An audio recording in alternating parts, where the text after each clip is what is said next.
I'm Iain Curry, this is Chasing Cars, and beside me at last is the Mazda MX-30 Electric, Mazda's very first full electric car.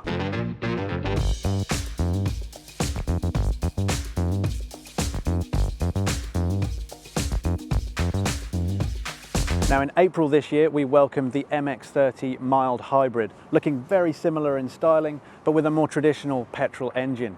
But this one is more deserving of that Mazda Experiment or MX badge because it's the revolutionary one. But it does come at a cost. Mazda is asking $65,490 for one of these, which pitches it along the same sort of lines as the Hyundai Kona Electric and the evergreen Tesla Model 3. Yet this car will only do about half the driving range on a single charge as those cars, just around 224 kilometers in fact, because the battery at 35.5 kilowatt hours is only about half the size. So can Mazda justify the cost of this vehicle? Let's have a look around and see. So one thing that can't be argued is this is a very stylish looking car, certainly aimed at the urban chic. Now you can see it has some deep set LED headlights, there's LED round tail lights which look very cool. The biggest talking point are Mazda's freestyle doors, or suicide doors like we used to call them. They were last seen on Mazda's RX-8 sports car, and what it means is the front doors open in a conventional manner, but a little clip inside means the rear doors open on rear hinges. It doesn't make access the easiest in the world, but for those that are buying with style in mind, it's a huge talking point. Now what these do allow for is this lovely sweeping coupe rear end with giant C-pillar in a slightly different contrasting colour. And the style continues inside the MX-30 as well, so let's take a look now. So the MX-30 Electric only comes in top grade Astina specification, which means you get lots of goodies inside the cabin. And there's just a real high quality feel throughout, with the best example being these brown vintage leatherette seats, which have a real nice firm feel to them, but just full of quality as well. They're heated, electric, and the steering wheel's electric as well. Mazda's new design for the floating center console here involves a screen at the back for your temperature controls. There's an 8.8-inch screen on top of the dashboard, which runs Apple CarPlay and Android Auto. It's not a touchscreen, so it's a little bit more clunky to go through the rotary dial, but it operates very well indeed. So Mazda's gone big on the sustainability aspect of this car. It includes some cork coverings for these cup holders and also for the center console. And if you look at the door tops, these are actually recycled plastic, which fits in with the whole eco vibe of an electric car. So adding to the upmarket feel, there is a digital dashboard in front of me. There's also a glass sunroof included and Bose sound system. So the spec is very high indeed. There's a really nice chunky leather gear knob here. The only thing that maybe lets the side down a little bit is this hard plastic center console at the top. But beyond that, everything in the layout seems to be very, very high quality indeed. As we've come to expect from Mazda's small vehicles, the rear seat space isn't necessarily a very big place to be. Although I've got good headroom in the MX-30 Electric, my legroom is a little bit cramped, and also with all these doors closed over, it does feel quite claustrophobic with this very small rear window. There's also nothing in the way of rear ventilation or a USB point. And also when it comes to these freestyle doors, even though they are very cool, you do need the front doors open before you can use these. So even if the rear seats aren't exactly designed for families, the boot itself on this car is quite practical. You do get 366 litres of storage, which makes it slightly larger than the CX-30 small SUV.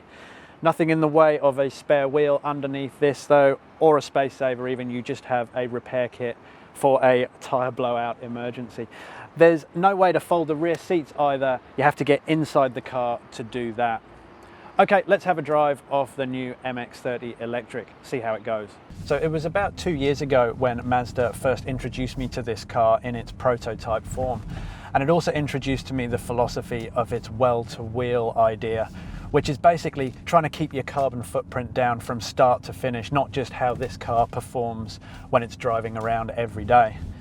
So the idea is, instead of pulling all those raw materials out of the ground and making giant battery packs that'll add a lot of weight to this car, why be carrying all that around if you're not going to be needing the sort of 400-500 kilometer range that a big battery pack might offer?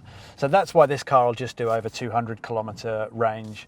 but the battery itself isn't that big, which means weight's kept down to just over 1,650 kilograms, which is still 170 kilograms more than the M hybrid version of this car. But in the general scheme of things for electric cars, it isn't that heavy, which should aid its drivability around town and also on the twisty roads if you want to take it out there. So although the range may only be 224 kilometers, it's actually reasonably accurate when it comes to being on the road, which is a key thing for these electric cars. You have to trust what the readout is. So we're just driving through central Melbourne now in rush hour, which is the natural hunting ground you'd imagine for this car. We started with about 95% electric battery and it's giving me a range of 185 kilometers. So reasonable for 200 kilometers with a full charge. And also I've got the air conditioning on, which drops the range somewhat. Energy usage, I'm averaging just over 18 kilowatt hours per 100 kilometers, which again makes that just over 200 kilometer range perfectly achievable. And it is at its best in the city streets like this. It is when these cars are at their most efficient really and most commonly used. So for the urban snarl, when you're doing lots of stop-start, you haven't got a petrol motor turning off and on. So although the range is only 224 kilometers in this car, at least it does seem reasonably accurate. We've started with 95% battery charge and I'm reading a 185 kilometer range. If I turn the air conditioning off, it boosts that to nearly 200 kilometers range, which means you can trust the readout on this car. I did a 70 kilometer journey yesterday in it and we averaged 18.3 kilowatt hours per 100 kilometers, which does work out to give that just over 200 kilometer range. And that's key for an electric car. You really need to trust that it will take you the distance it tells, especially when you haven't got the huge range of other rival electric vehicles with maybe 400 or 500 kilometers range. Now, a real attribute for electric cars is, of course, you haven't got a petrol or a diesel motor stop starting in the city snarl like this. And the Mazda is a very, very quiet car, and that's also helped with its latest designs. If we look at something like the Mazda 3 or the CX-30, the cabins are now very, very noise, vibration and harshness free. It really is a nice, cosseting, quiet cabin in here. So you can cruise through the city streets really rather undisturbed. One thing though is Mazda have used a synthetic sound for the engine. So instead of it being a kind of whisper quiet electric vehicle sound, you've got a kind of whooshing, almost a four-cylinder sound to let you know when you're pushing the accelerator down exactly where the motor is. So it gives a little bit more sensation than other electric vehicles. Perhaps you want everything turned off and a very quiet sound, but this car doesn't offer that. So it's a slightly different idea of how to present an electric vehicle sound. So Mazda's to be credited for that, and it's certainly worth a try to see if that's what you want from an electric vehicle. Now, of course, a key thing for electric vehicles when it comes to their efficiency is being able to use regenerative braking. So that's when the car will harvest energy from your lifting off the accelerator or braking to send a little bit more charge back to those battery packs. The idea being you extend your range somewhat. So the MX-30 Electric has 5 different settings actually, which is quite a lot for an electric car. So I can just use these paddles and I'm on maximum regeneration now. So when I lift off the accelerator, it slows the car down naturally. It doesn't come to a complete stop here, unlike some other cars, but certainly enough that you barely need to tap the middle pedal, your brake pedal. And when it comes to using the least regenerative setting, it does drive a lot more like a normal car, if you will. It almost feels like you're getting a push from behind, as opposed to when you lift off the car or just start coming to a stop. So it can feel like a very normal combustion engine car if you'd like it in that way. Now, the electric motor itself only offers 107 kilowatts and 271 Newton meters.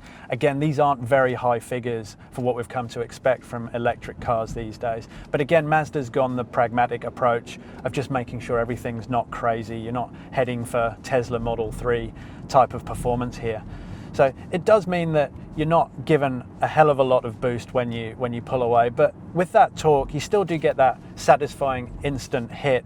And certainly from low speed in the city, which again where this car will be used a lot, there is nice little surge and everything, but you can't really expect any mad performance that really do make these electric cars so fascinating to so many people. Now, one of the electric cars' big selling points is of course that satisfying surge you get with all that torque available as soon as you touch the throttle pedal, which is why you get some incredible performance from modern electric cars. Now, the MX-30 Electric has gone a slightly different route. It just has the single electric motor driving the front wheels, and on offer is 107 kilowatts and 271 Newton meters, which isn't a great deal at all in the grand scheme of things. But again, it just shows Mazda's pragmatic approach when it comes to this vehicle, that perhaps the buyer type isn't there just to get that incredible acceleration thrill. Now, what it does mean is, through town itself, it's actually very easy to use. It's a simple thing to drive, and that initial squeeze of the throttle pedal does give the satisfying torque pull, but it's when you get up to the higher speeds you don't actually get much of a thrilling drive when it comes to the acceleration. But again, this being an urban centric car, if you're just happy just cruising around, it just gives that nice little squirt to get in and out of spaces, which is really welcome, like a good turbo diesel will do as well. So away from the city, I have tested this car as well on some more challenging roads with some good corners and when you can get up to speed a little bit better. And it actually starts behaving quite dynamically then. Mazda hasn't done away with its joy of driving completely here. And so it does turn in quite nicely. The weight of the car being 1,650 kilograms, yeah, it isn't necessarily terribly heavy for an electric car, but heavier than Mazda's other offerings. But because that weight is quite low down with the battery packs, it handles nicely, it sticks to the road very well. So if you want to have a little bit of driving joy and get out there to enjoy the thrills, it is possible still, if not quite in the same way as you would with some of Mazda's other more focused products. But again, you've got to look at the potential use for this car, and it will be for the urban commute. Now, of course, a key element for any electric car is the charging. And with the MX-30 Electric, you basically have three options. You've got two AC charging opportunities. So one, you could just plug it into a domestic socket, and the general idea of 20 to 80% battery range, which seems to be quite a standardized way of measuring it, that'll take you about 9 hours, which if you think about it, if you drive home, just plug it into your garage, that'll charge your car pretty much fully overnight. Also, if you buy an electric car, you really should have a wall box at home if it's possible, and that's also AC charging, and that will do the same job, about 20 to 80% charge in roughly 3 hours in this case. Now, of course, you can still use a public fast charger as well, and a 50 kilowatt charger will get this car from 20 to 80% in just 36 minutes. So that just shows again Mazda's principle of not a huge battery pack here, but the benefit being it's not going to take a very long time at all to get a decent charge in your car. Now, this being the top grade, Mazda has thrown a lot of active safety kit at the MX-30 Electric as well. So there are 10 airbags, it's got a 5-star crash rating, nothing to worry about there, and loads of active safety kicking in, as you've probably heard during my drive. All the lane keep assist, AEB, everything's covered, so no complaints there. And I think importantly for driving normality, if you like, that 1,650 kilogram weight, it doesn't feel like a lumbering thing around town at all. Sometimes the electric cars can feel quite heavy and cumbersome, but this still feels quite nimble on its feet. I can dart in and out of traffic. It just changes direction quite sharply as well. So for the urban chaos, it's very easy to live with indeed. So importantly for any transition into an electric vehicle, a lot of manufacturers, Mazda included, like the idea of the transition not being so great that it feels a million miles away from the traditional cars we've all been driving up to now. And in that way, the MX-30 Electric has done its job very well. I've been driving around the city for about half an hour now, and you just forget you're in an electric car basically. You're just always keeping an eye on the range, of course, but no different there to you would with your normal petrol tank. And with the regeneration, actually, you do get used to that very quickly, and it is a nice way to get around the city streets. I'm happy to leave it into the most active regeneration mode, so when I lift off, the car naturally comes to a near complete stop. And yeah, it just feels very easy to operate indeed. So in conclusion, what do we make of the MX-30 Electric? Well, at close to $70,000 to drive away, it's certainly not cheap. And with a range of just over 200 kilometers, not one for those who will suffer from range anxiety. It's certainly a very urban-centric small SUV. What you do get is an incredibly stylish car, and the interior is a real cut above with some very, very interesting features. And as for the drive, it will perform very well through city streets and out of town as well. And Mazda says it will bring 100 of these electric vehicles into the country initially to gauge interest and introduce the electric cars into Australia for the first time for the dealers to get used to them. Whether Mazda will bring lower grades in to follow is yet to be seen, but it will certainly bring the price down and make it more appealing to a wider range of buyers. I'd love to know what you think of the MX-30 Electric. Please leave your comments below. Please subscribe if you haven't done so already. And as ever, thanks very much for watching Chasing Cars.